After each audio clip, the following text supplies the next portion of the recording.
भारत के पड़ोसी देश श्रीलंका के द्वारा एक बहुत बड़ा अनाउंसमेंट किया गया है वहां के राष्ट्रपति के द्वारा चुनाव में किए गए अपने वादे के अनुरूप। खास करके अनुराग कुमार दिसानायके जो श्रीलंका के वर्तमान राष्ट्रपति हैं उनके द्वारा ये अनाउंसमेंट किया गया है कि जो पब्लिक पैसे हैं उनके दुरुपयोग को अब बंद किया जाएगा। ऐसे में जो वहाँ के एमपी एमएलए हैं उनके पेंशन को बंद किया जाएगा।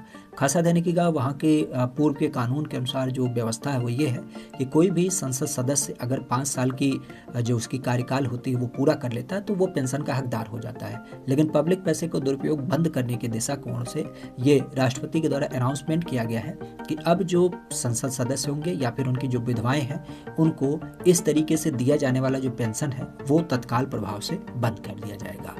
खास आप कह सकते हो कि 225 जो सदस्यों की असेंबली है उसके अंतर्गत मतदान हुआ और मतदान के अंतर्गत 154 लोगों ने क्या किया, इसके पक्ष में वोट किए, अर्थात 2/3 लोग कह सकते हैं इसके बहुमत में रहे।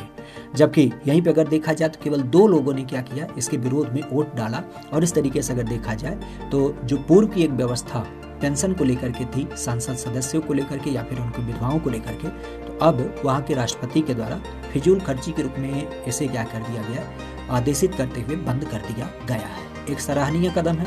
हमें लगता है कि भारत को भी इससे सीख लेनी चाहिए, जहाँ पे हजारों की संख्या में जो सांसद या फिर विधायक लोग हैं, आप कह सकते हैं कि केवल कुछ दिनों की सदस्यता होने के नाते लाखों लाखों रुपए पेंशन ढकार जाते हैं। बावजूद जहां पे हम बात करते हैं सरकारी सेवाओं में कार्यरत लोगों को कि जो वास्तविक रूप में पेंशन के हकदार हैं उन्हें पेंशन नहीं दी जाती है।